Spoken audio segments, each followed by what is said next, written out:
Anyone with even a thimbleful of storytelling knowledge knows it's character-driven stories that really move us. You can get some thrills from explosions and special effects, but films like that, your Transformers and your Fast and the Furiouses, they don't last long in our imaginations, and they're certainly not the ones that make a real cultural splash. This has been a problem for superhero movies over the last 20 years, and apart from Nolan's Batman films, Logan and the more recent The Batman, they've actually failed to solve it. It was a problem too that I'm sure faced Todd Phillips, director of two of the Hangover films in the late 2010s, when he sat down with Scott Silver and Bob Kane to write their version of the Joker. How do you bring an origin story like the Joker's, with all its baggage, its comic books, movies, games, to life? I'm pleased to say you do it the exact way Phillips and co did, because despite a relatively tepid critical response, Joker is one of the best films in decades. I won't labour the next section, but suffice to say Joker tells the origin story of Batman's The Joker, played by Joaquin Phoenix.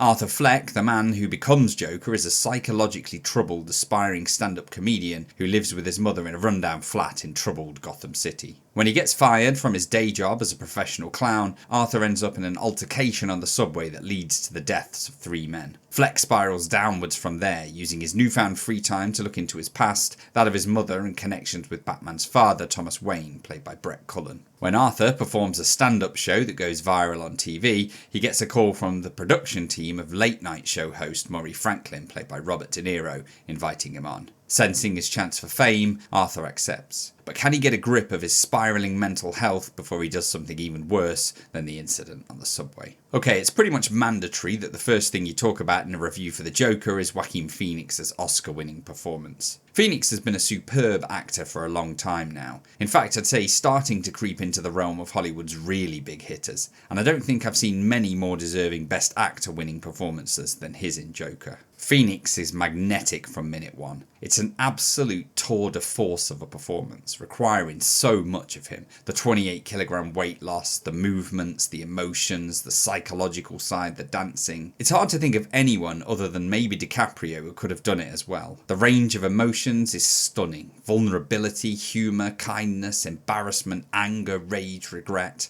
the violence. It's all there in his face and his body, and his acting stands out in a film full of outstanding aspects. Speaking of outstanding, the filmmaking here is top drawer, which, no offence to Todd Phillips' other film, Starsky and Hutch, The Hangover, but I wasn't really expecting back in 2019. The design of the film is magnificent, so unique, that soft 70s focus on the lenses, the typography, the costumes. It's a city film in the style of something like Scorsese's Mean Streets or Taxi Driver, the latter being a clear and direct influence. Colours are carefully chosen, scenes carefully framed. Locations appear and reappear, highlighting changes in characters. There's much to look at in the background too, especially for Batman fans, and the film bears repeated viewings. It's all just so beautifully made and shows the plastic superhero films we normally see up for what they really are. All of this, the strong acting performances and visual style of the film, serve what's really important in Joker, which is its story,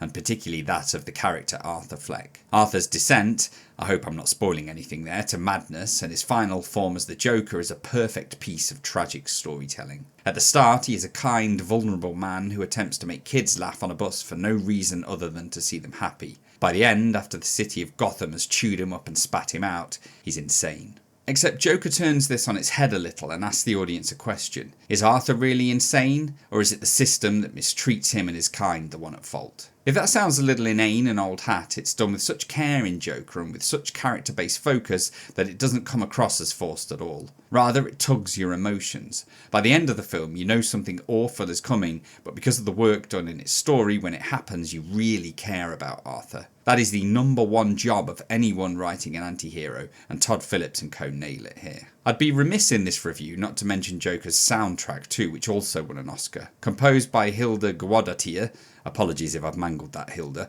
who also worked on the awesome miniseries Chernobyl, it's a huge part of what makes Joker work. The music leads the audience emotionally through the film, emphasising what the story is trying to make them feel, but subtly. It's very rare that a soundtrack is noticeable for me, but this one stood out. I could keep going on about what's good in Joker, little links to the Batman universe, economic and clever script writing, plot events which are proportional to character arcs, something I find quite rare in Hollywood, memorable scenes like the Joker's last dance down the city staircase and all of that breathtaking last act on The Late Show, but I think you've got the point by now. Joker is a truly special film and I can't wait to see the sequel. It's the kind of movie you don't see often these days. A standalone film, not part of any cinematic universe that people might still be talking about in 30 years' time. It's reminiscent of Hollywood's golden era in the 70s, made by a director who knows his cinema history and knows how to adapt that to the 21st century. But ultimately, Joker is a lesson in focus. It's been said a few times, but you could remove the Batman angle from Joker and it would still be a superb film that told a very believable story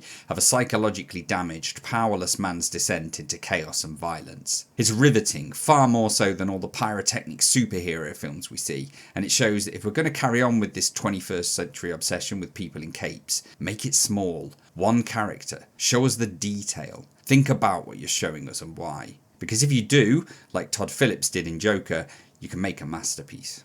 Anyway, nothing more to say. This is Movie Maverick signing out.